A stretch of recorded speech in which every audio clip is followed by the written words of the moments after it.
저는 이 시간 여호와의 열심이라는 제목으로 하나님 말씀을 전가하려고 합니다. 7절에 보면 여호와의 열심이라는 단어가 나옵니다.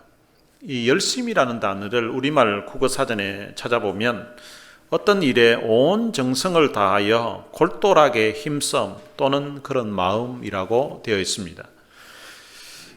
1절에서 7절까지는 여호와께서 무슨 일에 온 정성을 다하여 골똘하게 힘을 쓰시는지 그 내용을 기록하고 있습니다. 하나님께서 어떤 일에 온 힘을 쓰시는지 그 내용을 한번 살펴보면서 함께 은혜를 나누고자 합니다. 오늘 본문 1절에 보면 전에 고통받던 자들에게는 흑암이 없으리로다 라고 시작을 합니다. 전에 고통받던 자가 있었다는 것입니다. 그 고통받던 자들은 흑암이 없어진다. 이 흑암과 고통이라는 단어가 같은 의미인데요. 전에 고통받던 그 자들에게 있어서 고통이 없어진다는 것입니다.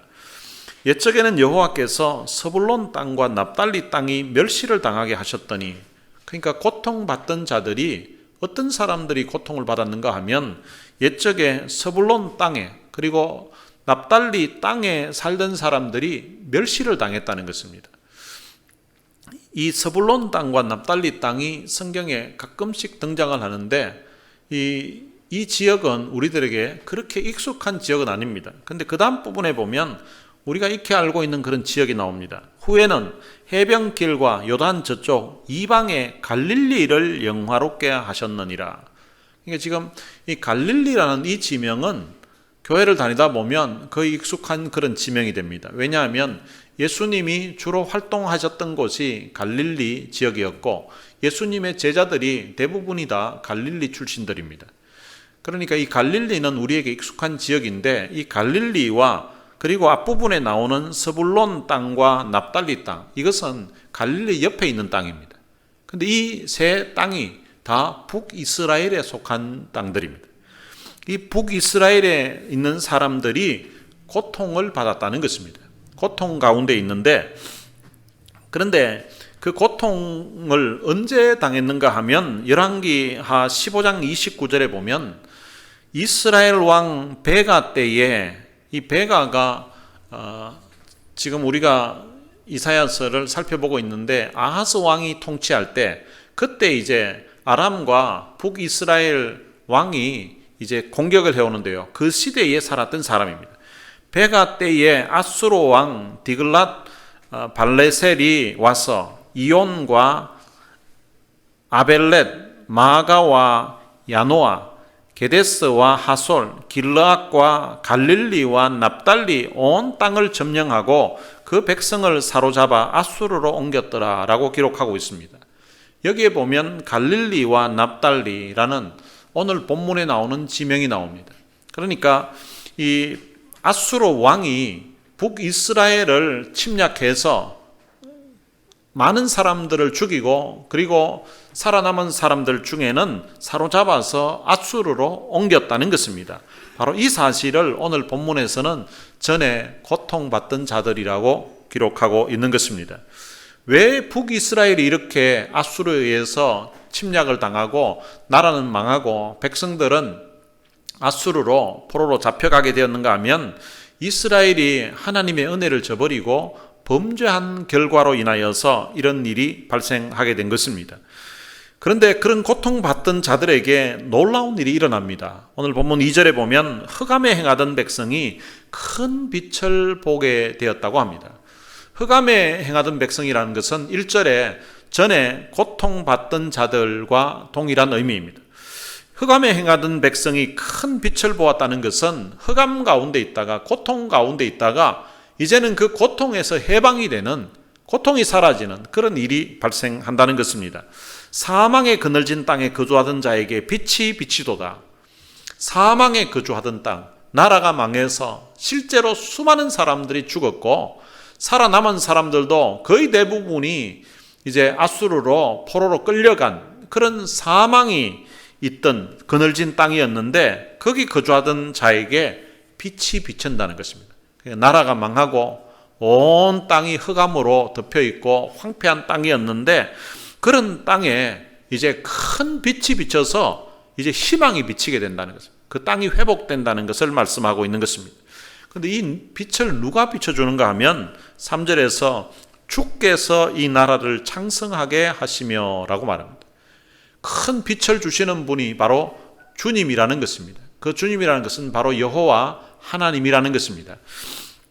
주께서 이 나라를 창성하게 하셨다고 합니다. 이 창성하게 하셨다는 말은 백성들이 많이 살 수 있도록 번성하게 하셨다는 것입니다. 전에는 나라가 망해서 수많은 사람들이 죽었고 살아남은 사람들은 앗수르로 잡혀가는 그런 일이 발생했는데, 그래서 그 나라에 사는 사람이 거의 없는 황폐한 그런 땅이었는데 그 나라를 다시금 창성하게 다시금 회복시켜 주시겠다는 것입니다.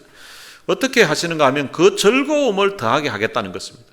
나라 망해서 이제 살아도 사는 것이 아닌 그런 비참한 그 나라에 하나님이 즐거움을 주시겠다는 것입니다. 어떤 즐거움을 주시는가 하면 추수하는 즐거움과 탈취물을 나눌 때의 즐거움 같은 것을 그들이 주 앞에서 즐거워하게끔 하겠다는 것입니다. 그때 당시 사람들에게 가장 큰 즐거움이 두 가지가 있었던 것 같습니다. 첫 번째는 추수하는 즐거움입니다. 사람이 농사를 지을 때에 씨를 뿌리고 그렇게 해서 추수를 하게 되면 그 추수할 때 그 즐거움이 있다는 것입니다. 그런데 이 추수하는 즐거움은 누가 가지는가 하면 땅이 있는 사람이 추수하는 즐거움을 가집니다. 자기 땅이 없는 사람은 남의 밭에 가서 일을 하는 사람은 그 즐거움을 얻지 못합니다. 그런데 자기 땅이 있는 사람이라야 이 추수하는 즐거움을 가집니다. 그런데 북이스라엘은 지금 나라가 망한 가운데 있기 때문에 그 사람들은 자기 땅이 없는 거예요. 자기 땅이 없기 때문에 이 추수하는 즐거움 자체가 없는 거예요. 농사를 지어봐야 그게 다 빼앗기기 때문에 자기들 게 없는 거예요. 소유 자체가. 그런데 추수하는 즐거움 같은 그런 즐거움을 주겠다는 거예요. 그 말은 땅을 회복시켜 준다는 말입니다. 지금은 나라가 망해서 자기 영토가 없는 상황이지만 하나님이 그들에게 빛을 비춰주시는데 큰 빛을 통하여서 자기 땅을 회복시켜 주겠다는 거예요. 그래서 자기 땅이 생겨서 자기 땅에 씨를 뿌리고 추수를 하게 되는 그런 즐거움을 주시겠다는 것입니다. 그리고 두 번째 큰 즐거움이 뭔가 하면 탈취물을 나눌 때의 즐거움이라고 합니다.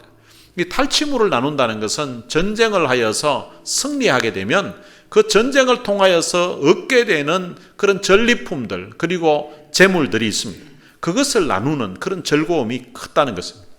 여러분, 나라 망해가지고 자기 땅이 없고 자기들께 재산까지 다 빼앗긴 사람들인데 이제는 자기 땅이 생길 뿐만 아니라 그래서 추수하는 즐거움만 있어도 너무 참 감사한 일인데 이제는 더 나아가서 자기들을 괴롭혔던 그런 나라들을 정복하고 거기에서 얻었던 전리품들을 나누게 되는, 자기들의 영토가 넓어지게 되고 자기들의 재산이 늘어나게 되는 이런 놀라운 그런 즐거움을 주시겠다는 것입니다. 마치 추수하는 그 즐거움과 같은 그런 즐거움, 그리고 전리품을 나누게 되는, 탈취물을 나누게 되는 그런 즐거움을, 최고의 즐거움을 주 앞에서 누리도록 해 주시겠다는 것입니다. 어떤 즐거움인가 하면, 어떻게 이런 일이 가능한가 하면 4절에서 이는 그들이 무겁게 맨 멍에와 그들의 어깨의 채찍과 그 압제자의 막대기를 주께서 꺾으시되 미디안의 날과 같이 하셨음이니이다. 그러니까 주님이 무겁게 맨 멍에, 그들이 무겁게 맨 멍에라고 하는데 이것은 어떤 사람들이 매는가 하면 노예들이 매는 거예요. 그리고 그들의 어깨에 어깨에 수없이 채찍을 맞는 것도 바로 노예들이 당하는 것입니다. 그리고 압제자의 막대기, 압제자들이 막대기로 때리고 그 때리는 그 막대기에 맞는 것도 다 노예들이 당하는 것들입니다. 이 세 가지가 다 노예들에게 주어지는 그런 고통들인데 이런 고통을 주께서 꺾으시겠다는 것입니다. 그런 고통에서 벗어나게 해 주시겠다는 것입니다. 실제 역사적으로 보면 이스라엘 백성들은 애굽 땅에서 이런 무겁게 맨 멍에를 메고 살았습니다. 그리고 그들의 어깨에 수많은 채찍을 맞으면서 그렇게 살았습니다.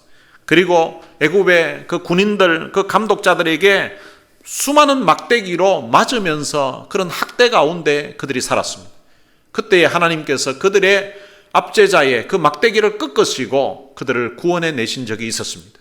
바로 그런 일이 지금 북이스라엘에서 고통당하는 그런 사람들에게 하나님이 주시겠다는 것입니다. 어떻게 주시는가 하면 미디안의 날과 같이 하겠다는 것입니다. 사사기 7장에 보면 이 미디안이 13만 5천 명 군사를 이끌고 이스라엘을 공격해 옵니다. 이스라엘을 공격해 오는데 그때 이제 그 미디안과 싸우는 사사가 누군가 하면 기드온입니다.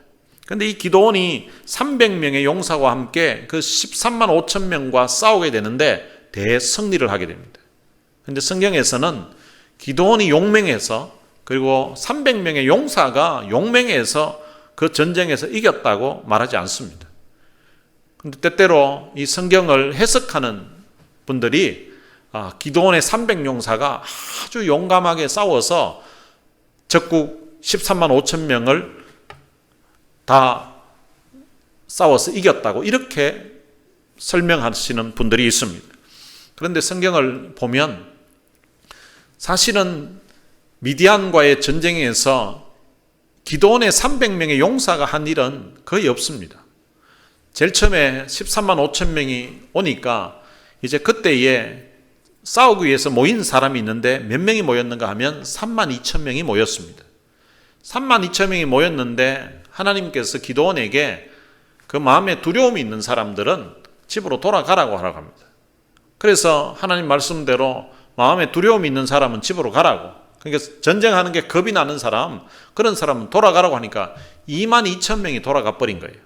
그러니까 이제 10,000명 남았습니다. 여러분 13만 5천 명하고 3만 2천 명이 싸워도 이게 거의 4대 1로 이렇게 싸워야 될 판인데, 그런데 거기에다가 두려워하는 사람 가라고 했더니 2만 2천 명이 가버린 거예요. 그러니까 이제 10,000명 남았습니다. 그러면은 적어도 13대 1로 이렇게 싸워야 되는 그런 상황이 됐습니다. 근데 하나님이 그 숫자도 많다는 거예요. 그래서 하나님이 뭘 말씀하시는가 하면 그 10,000명을 데리고 물가로 가라고 합니다. 물가로 가니까 이제 그 10,000명이 물이 없는 곳에 있다가 물가로 오다 보니까 목이 말랐던 것 같아요. 그러니까 이제 물을 마시는 거예요. 물을 마시는데 두 부류로 나눠지게 됩니다. 한 부류는 물을 마실 때에 손으로 이제 물을 이렇게 떠가지고 마치 개가 물을 핥는 것처럼 이렇게 물을 마시는 사람이 있고, 그리고 또 한 부류는 물에 가니까 이제 목이 마르니까 그냥 무릎을 꿇고 그냥 머리를 이렇게 박아가지고 물에 그냥 물을 마시는 그런 부류가 있는 거예요. 둘을 나뉘게 했습니다. 마시는 마시는 모습에 따라서 개가 물을 핥듯이 마시는 사람을 나누니까 300명이 되고, 무릎을 꿇고 그냥 머리를 물에 대고 마시는 사람은 9,700명이 된 거예요. 그러니까 하나님이 적은 숫자로 이걸 하라고 해서 300명으로 용사를 삼았습니다. 근데 이 부분이 하나님이 선택하실 때에는 그냥 숫자 적은 것 선택한 거예요. 근데 이 부분을 사람들이 어떻게 해석을 하면서 그냥 무릎을 꿇고 마신 사람은 군인으로서의 이게 자세가 안 돼 있다고 이렇게 해석을 하더라고요. 어떤 상황인가 하면 군인이 적들이 화살을 쏠 수도 있고 하니까 이제 물을 마시더라도 좌우를 좀 살피면서 이렇게 마셔야 되는데, 물에 가니까 그냥 머리 쳐박고 물을 마시는 사람들은 이거는 적을 경계하는 그런 모습도 없고 군인 정신이 없다는 거죠. 그러니까 그 사람들은 빼고 이제 물을 손으로 이렇게 해가지고 마시고 하는 사람들은 좌우를 이렇게 살피면서 뭔가 적들을 살피면서 마셨다고 이렇게 해석을 하는 거예요. 그래서 이 사람은 용감하다고 이렇게 생각하는 거예요. 근데 전혀 그렇지 않습니다. 하나님은 숫자 적은 것을 선택하기 위해서 한 거예요. 만약에 무릎을 꿇고 마신 사람이 300명이고 또 개가 물을 핥듯이 손으로 이렇게 마신 사람이 9,700명이었다면 하나님은 무릎 꿇은 사람을 선택했을 거예요. 그러니까 지금 숫자를 줄이려고 하는 거예요.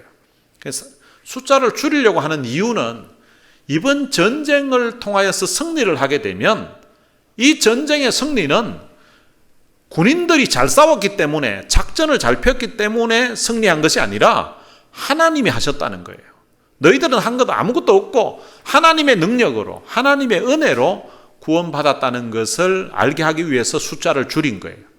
만약에 숫자가 많은 가운데서 전쟁을 하게 되면 결과적으로 이기고 나면 우리가 잘해서 이겼다고 이렇게 말할까 싶어서 숫자를 줄인 거예요. 그리고 300명이 이제 싸움을 하는 모습도 보면 어떻게 하는가 하니까 300명을 100명씩 나눕니다.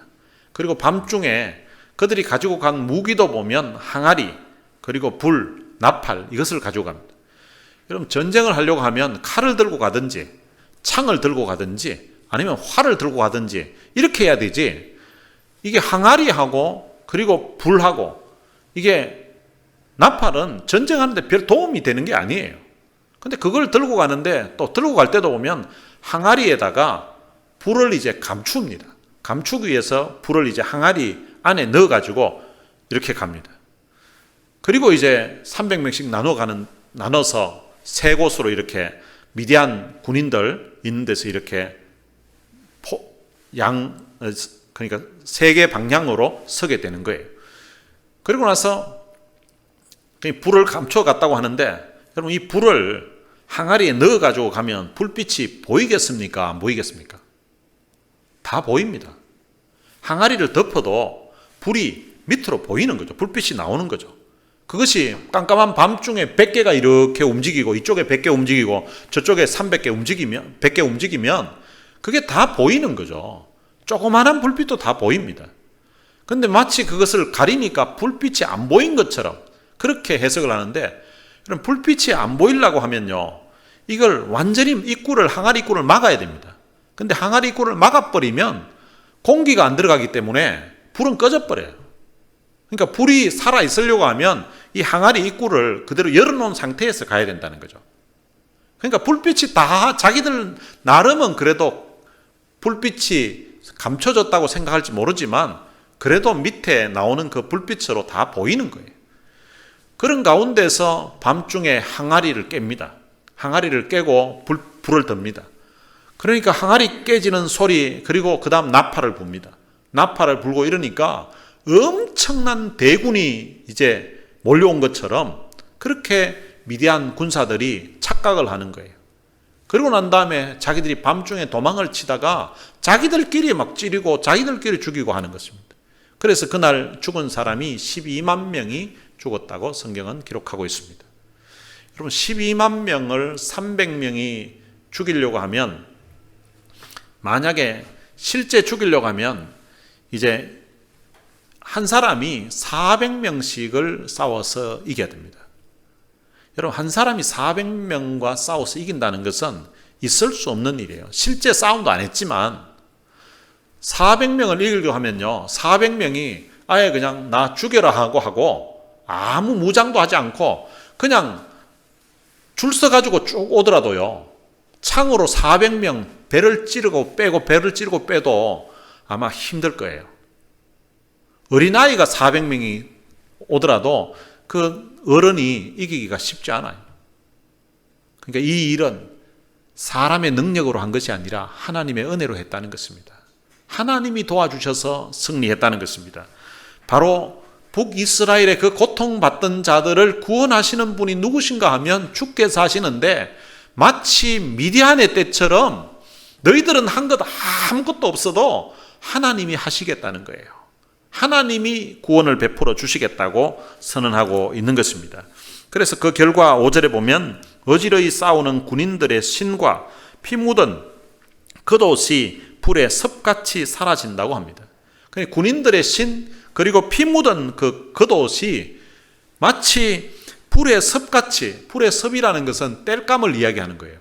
그 불의 땔감이 불태우고 나면 사라지는 것처럼 전쟁하는 그런 일 자체가 이제 없어지도록 평화의 시대를 열어주시겠다고 하나님이 약속하고 있습니다.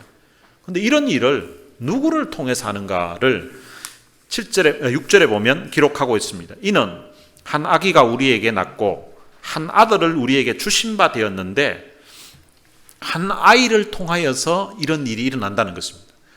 지금 나라를 잃고 고통 가운데 있는 그들에게 땅을 회복시켜 주시고 오히려 전쟁을 통하여서 다른 나라 땅을 차지할 수 있도록 이렇게 하려고 하면 용맹한 장수를 보내줘야 될 것 같은데, 그런데 한 아기를 통하여서 이런 일이 일어난다는 것입니다. 한 아기가 우리에게 낳고 한 아들을 우리에게 주신 바 되었는데, 앞부분에 나오는 한 아기와 그 다음 이어서 설명하는 한 아들은 동일한 인물입니다. 이 동일한 인물인데 한 아들을 통하여서 이렇게 이 일이 일어난다는 것입니다. 근데 그분이 누구인지에 대해서 소개를 합니다.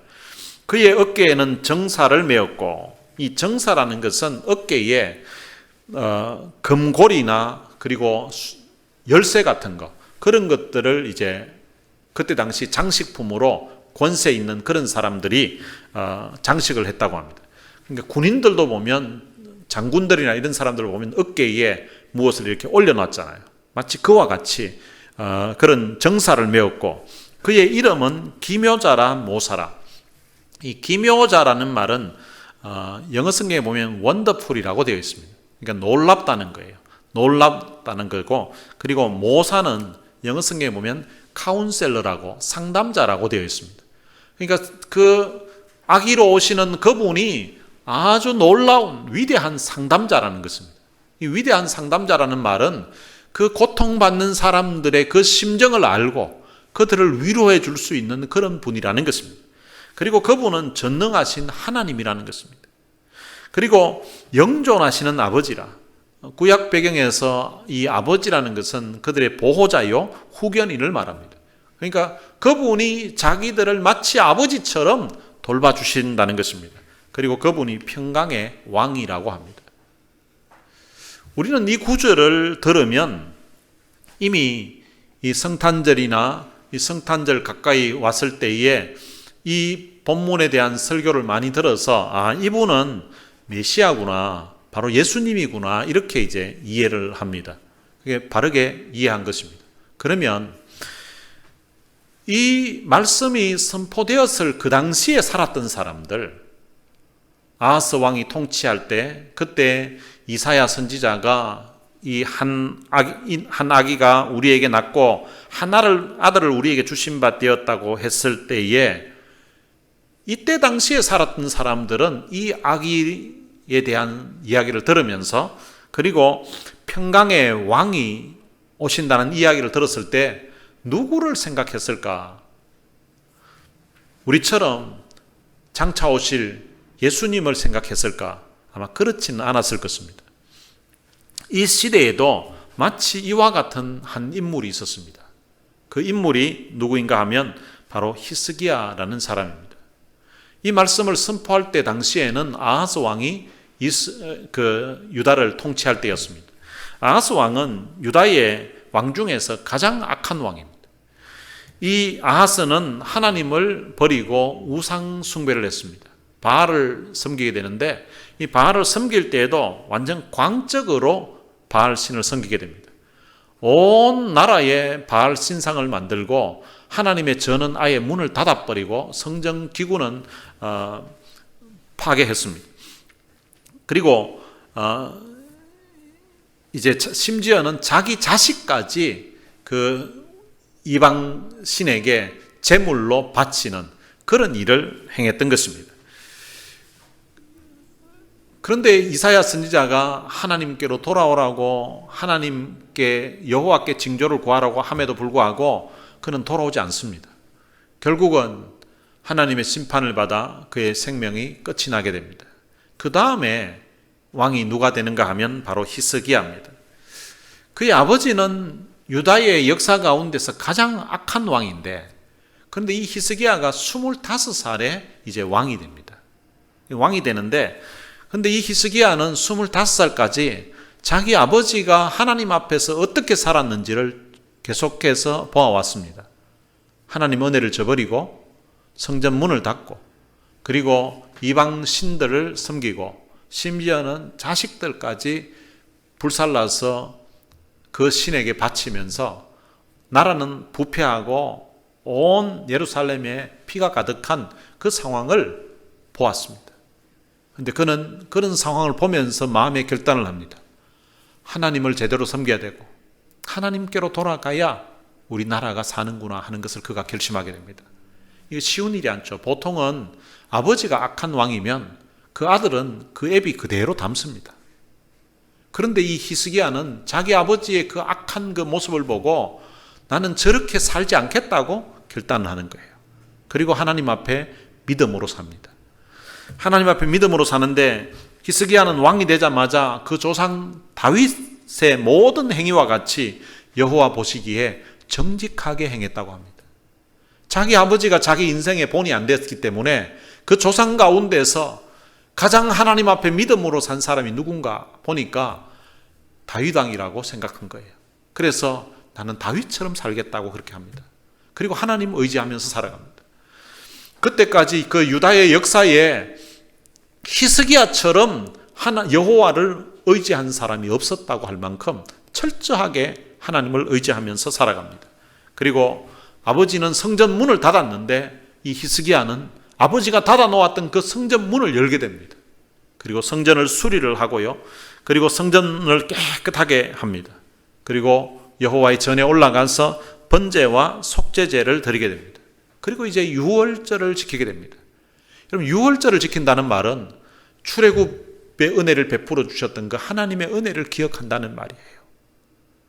그러면서 자기들만 지키는 것이 아니라 북이스라엘에 있는 사람들에게도 예루살렘으로 와서 유월절을 지키라고 그렇게 명령을 합니다. 원래는 북이스라엘과 남유다는 지금 나라가 별개입니다. 그런데 이 북이스라엘이 나라가 망한 거예요. 그 나라가 망했기 때문에 지금 이제 이 히스기야가 유월절을 지키면서 북이스라엘 전국에도 사람을 보발꾼을 보냅니다. 이 보발꾼이라는 것은 이제 나라에 공문을 전달하는 사람이에요. 이 보발꾼을 보내어서 온 이스라엘 사람들도 마치 나라가 나뉘기 전에 다윗과 솔로몬의 때처럼 너희들도 예루살렘으로 오라는 거예요. 여호와께로 돌아오라고. 여호와께로 돌아오면 여호와께서 비록 나라가 망하고 그리고 너희 자녀들이 사로잡혀 갔다 할지라도 하나님께로 돌아오게 되면 그 자녀들을 하나님께서 사로잡힌 곳에서 다시 이 본국으로 돌아올 수 있도록 하나님이 도와주실 것이라고 그러면서 돌아오라고 합니다. 근데 보발꾼을 보냈는데요. 근데 그 보발꾼들이 온 북이스라엘 전역에 돌아다니면서 스불론까지 갔습니다. 오늘 본문에 나오는 지명이죠. 근데 스불론까지 갔는데 그 사람들이 여호와께로 돌아오라고 하는 그 보발꾼들, 히스기야 왕을 통하여서 보냄을 받았던 그 사람들을 조롱하며 비웃었다고 합니다.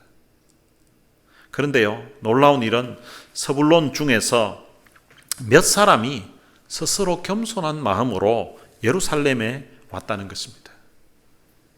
바로 이 사람들을 위하여서 하나님께서 히스기야의 마음에 유다의 백성들만 와서 유월절 절기를 지키고 하나님께 제사를 드리는 것이 아니라 북이스라엘에 있는 고통받는 그런 사람들에게도 기회를 줘야 된다고.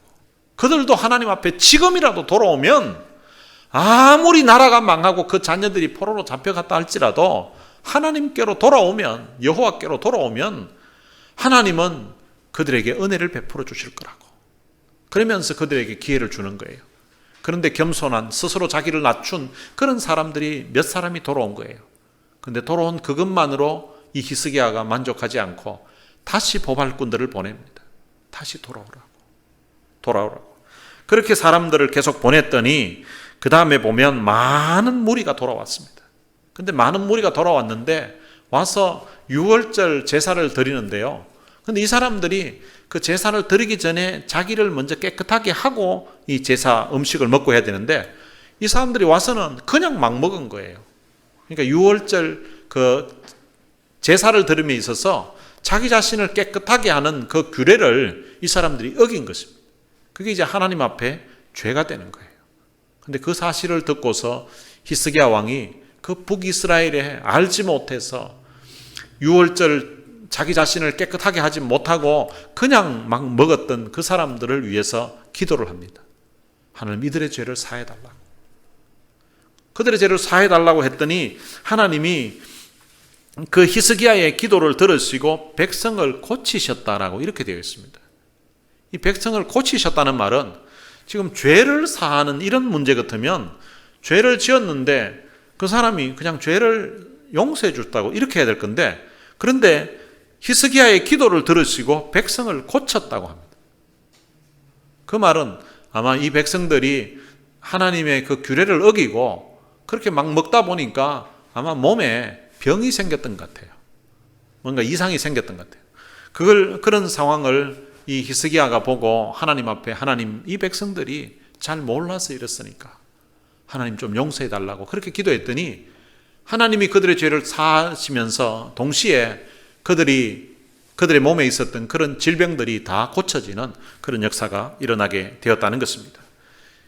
이제 계속되는 그 유월절 절기를 통하여서 유다 사람뿐만 아니라 북이스라엘에서 온 백성들에게 이르기까지 그들이 함께 여호와 앞에서 즐거워하게 됩니다. 함께 즐거워하는데 그 기쁨이 얼마나 컸는가 하면 역대하 30장 26절에 이렇게 기록하고 있습니다.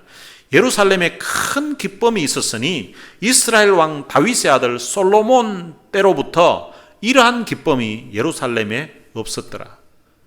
여러분, 이스라엘의 역사 가운데 솔로몬 때는 가장 번성할 때였습니다. 그런데 그때로부터 지금까지 이런 기쁨이 없었다는 말은 이스라엘 역사상 최고의 기쁨이 있었다는 거예요. 최고의 기쁨.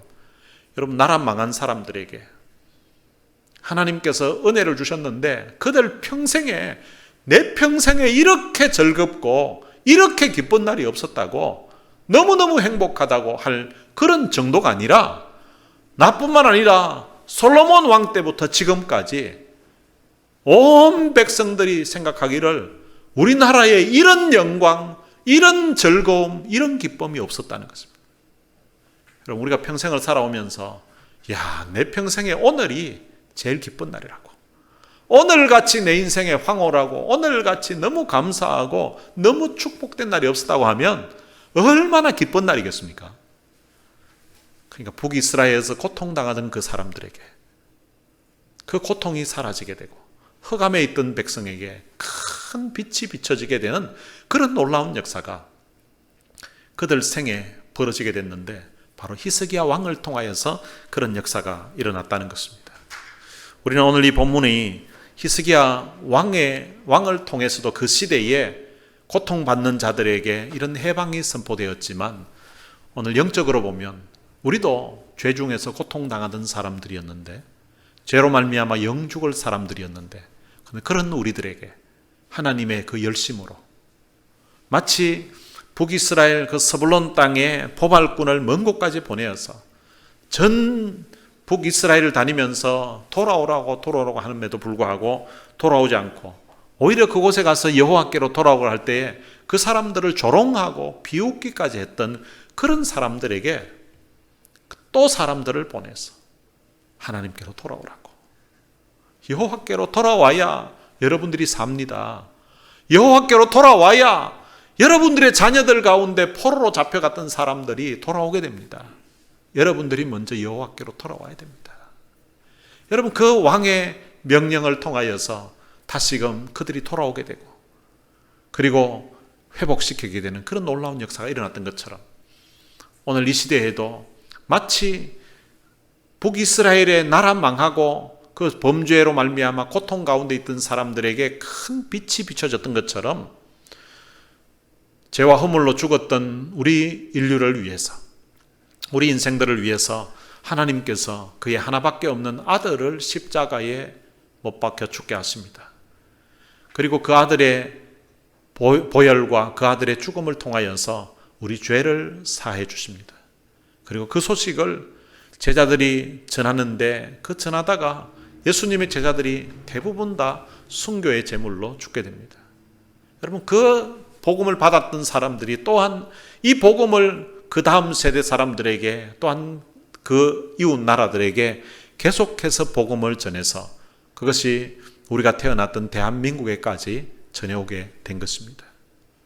여러분, 복음이 대한민국에 전해올 때도 수많은 사람들이, 선교사님들이 순교를 당했습니다. 그리고 수많은 박해와 고난 속에서 믿음으로 신앙생활했던 사람들, 그분들의 신앙이 계속해서 이어지고 전달되어서 오늘 우리들에게까지 오게 된 것입니다. 그러니 저희 집도 제 위에 할아버지 때만 해도 다 불교를 종교로 그렇게 삼고 살았습니다. 근데 저희 작은아버지 때에 이제 저희 집안에 처음으로 예수 믿는 사람이 생겼습니다.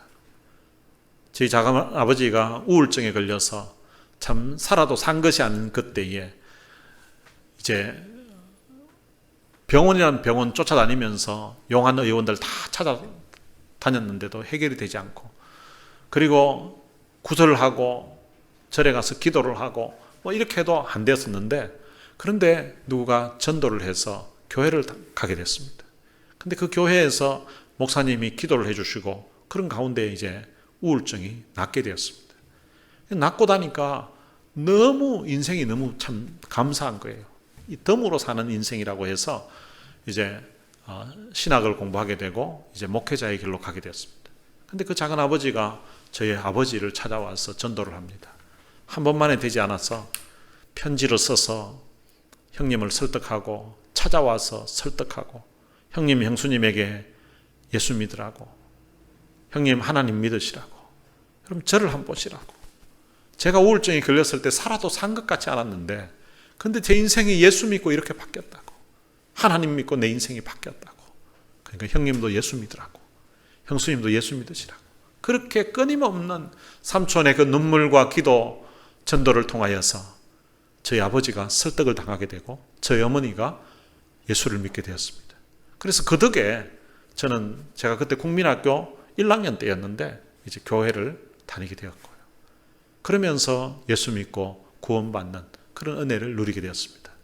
아마 여러분들도 가정마다 여러분 당대나 아니면 그 전에 부모님 때에 하나님이 여러분들의 가정에 복음을 전하기 위해서 수많은 사람들의 마치 보발꾼들처럼 달아다니면서 때로는 무시를 당하기도 하고 때로는 비웃음을 당하기도 했음에도 불구하고 수없는 사람들의 그 노력과 눈물과 기도를 통하여서 여러분들에게까지 복음이 전파되게 된 것입니다. 이것이 바로 오늘 본문에서는 하나님의 열심이라고 합니다. 그 하나님의 열심이 얼마나 컸던지, 우리 인생을 구원하기 위해서 하나님은 하나밖에 없는 자기 아들을 십자가에 내어주시기까지 하셨습니다. 그 아들의 죽었던 그 십자가의 그 귀한 사랑을 통하여서 우리가 구속, 곧 죄사함을 받게 된 것입니다. 이 하나님의 은혜에 대한 그런 감격을 가지고 이제는 우리가 마치 그 보발꾼들이 북이스라엘 전역을 돌아다니면서 여호와께로 돌아오라고 그렇게 전하는 것처럼 우리들도 사람들에게 주님께로 돌아오라고, 하나님께로 돌아오라고 하는 이 사랑의 메시지를 전하면서 우리의 삶을 살아야 되는 것입니다. 사랑하는 성도 여러분, 이 하나님의 열심을 통하여서 우리가 받았던 이 구원의 은혜를 생각하면서 감사하고, 그리고 또한 이 하나님의 열심을 가지고서 또한 하나님의 손이 되어서, 하나님의 발이 되어서, 하나님의 입이 되어서 이 귀한 소식 전해서 여러분들이 전하는 그 소식 때문에 하나님께로 돌아오는 그런 사람들이 여러분들의 삶에 계속해서 열매로 맺어지게 되시기를 주님의 이름으로 축복합니다. 오늘 들은 말씀 생각하면서 같이 찬양을 한 곡 부르겠습니다. 십자가 그 사랑이라는 찬양입니다. 십자가 그 사랑 멀리 떠나서 무너진 나의 삶 속에 잊혀진 주원에, 가사의 의미를 생각하면서 혹시 요즘 코로나 때문에 바쁘다는 핑계 때문에 십자가 그 사랑을 멀리 떠나서 살고 있다면, 십자가 그 사랑 멀리 떠나서 무너진 내 삶 속에 그동안 잊고 있었던 그 주님의 은혜, 그 십자가의 사랑, 그 하나님의 사랑 생각하면서 다시금 하나님께로 돌아가겠다고, 그리고 돌아오는 그런 역사 있게 되시길 바랍니다.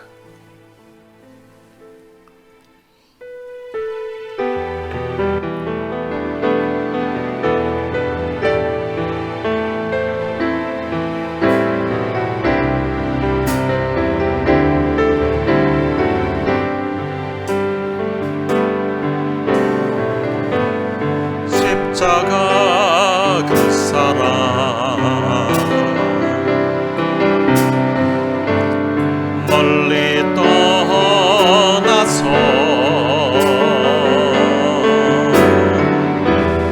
무너진 나의 삶 속에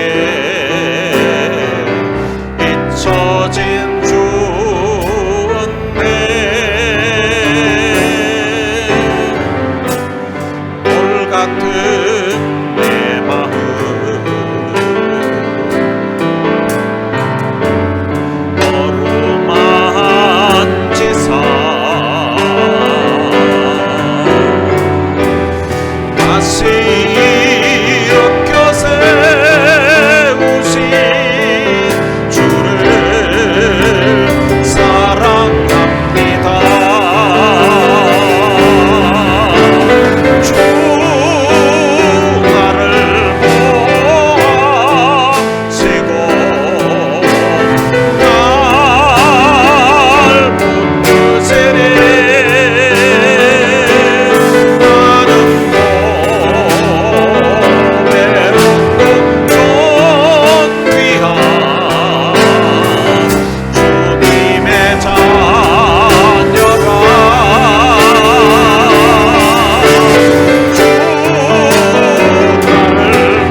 말씀 생각하면서 이 시간 우리 같이 한번 기도했으면 좋겠습니다.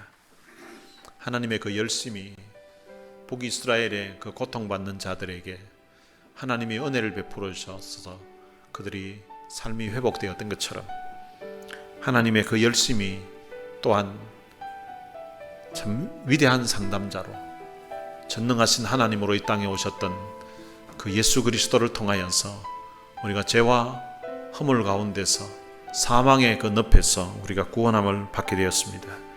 그 하나님의 그 열심, 그 하나님의 은혜에 대한 그 감사와 감격이 오늘 내 가슴에서 식지 않도록, 그리고 또한 그 감사와 그 감격하는 마음을 가지고서 지금도 어쩌면은 그때 당시 북이스라엘의 고통 중에 있었던 사람들에게 하나님의 그 은혜의 복음을 가지고서 다가갔던 그 보발꾼들처럼 오늘 이 시대에도 십자가 그 사랑 멀리 떠나서 살고 있는 그 사람들에게 내가 그런 하나님의 심정, 하나님의 그 마음을 가지고 그들에게 하나님께로 돌아오라고, 주님께로 돌아오라고 하는 그 말씀을 전하는 그 삶을 살게 해 주옵소서.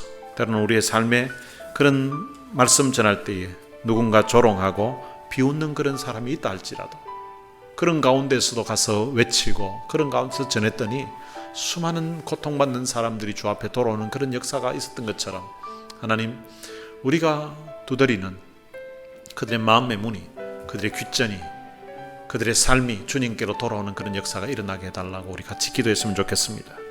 우리 작년에는 코로나 때문에 못 갔는데 그 전에는 저희들이 그 프레주노에 있는 그 몽족들 집을 그 여름에 집집마다 문을 두드리면서 그 영혼들을 주님께로 돌아오도록 하는 일을 했었는데 올여름에도 그 일을 할 수 있도록 하나님, 이 코로나 문제가 좀 해결되게 해달라는 그런 기도를 우리 같이 들었으면 좋겠고요.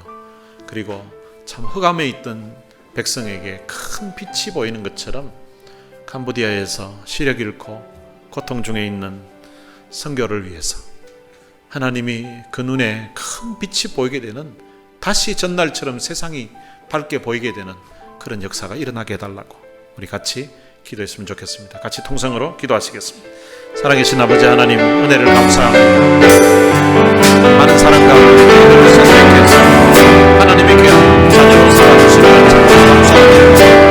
하나님의 은혜로 저희들이 구원받게 하시고 하나님의 은혜로 예수 믿고 행복한 삶을 살게 하도록 하겠습니다.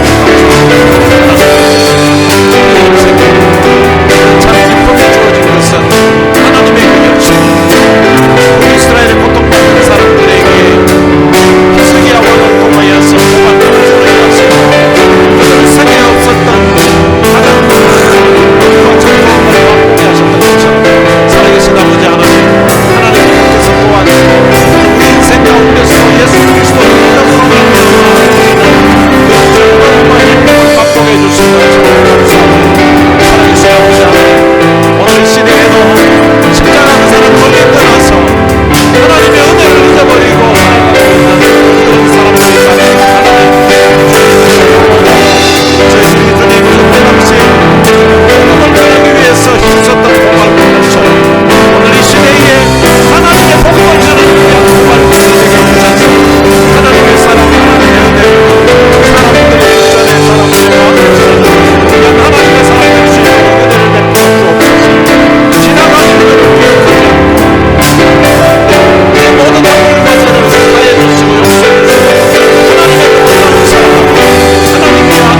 하나님 아버지, 은혜를 감사합니다. 많은 사랑 가운데 저희들을 선택해서 하나님의 귀한 자녀로 삼아주시고, 오늘도 주님 앞에 나와서 하나님의 말씀을 듣고 하나님 앞에 예배할 수 있도록 하신 것 참으로 감사합니다.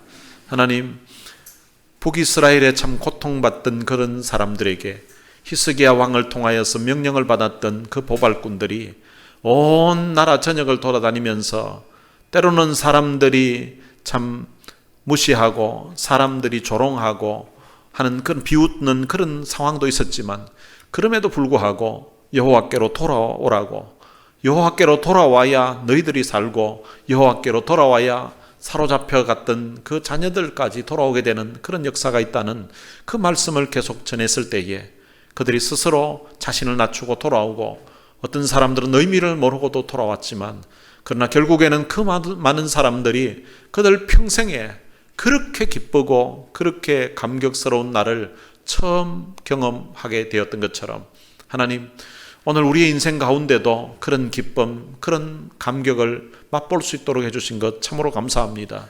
우리 주님 아니었으면 우리는 허물과 죄로 죽었던 사람들이고, 예수님으로 말미암는 이런 구원의 기쁨과 십자가의 그 귀한 사랑 알지 못했을 때인데, 하나님의 그 열심을 통하여서 십자가의 그 귀한 사랑을 깨닫게 해주시고 하나님의 그 풍성한 은혜를 맛볼 수 있도록 해주신 것 참으로 감사합니다. 오늘도 이 일을 위하여서 수고하고 있는 선교지의 선교사님들을 축복해 주시고, 특별히 캄보디아에서 장아찌를 만들어서 음식을 만들어서 귀한 영혼 전도해 보려고, 그 영혼들 구원해 보려고 애쓰고 힘쓰고 있는 정기순 사모님과 함께 동역하는 귀한 일꾼들을 주께서 축복해 주시고, 그들의 수고가 주 안에서 헛되지 않도록 하나님이 은혜를 주시고, 그들에게 이미 추수하는 그런 즐거움을 누리게 해주신 것 참으로 감사합니다. 하나님, 흑암 중에 있던 백성들에게 큰 빛이었던 것처럼 시력을 잃고 마치 흑암 가운데 있는 김성교의 눈에도 하나님께서 큰 빛이 비춰지게 되는 그런 놀라운 역사 일어나게 하여 주옵소서. 우리 주 예수 그리스도의 은혜와 하나님의 무한하신 사랑과 성령님의 위로교통 충만하심이 하나님의 열심을 통하여서 구원받게 된 이 놀라운 은혜에 대한 감사와 감격하는 마음을 가지고서 우리도 북이스라엘 전역을 다니면서 하나님께로 돌아오라고 외쳤던 그 보발꾼의 심정을 가지고 여호와의 열심으로 주를 위해 살 것을 마음에 다짐하는 주의 귀한 자녀들 머리 위에 이제로부터 영원토록 함께 있을지어다. 아멘.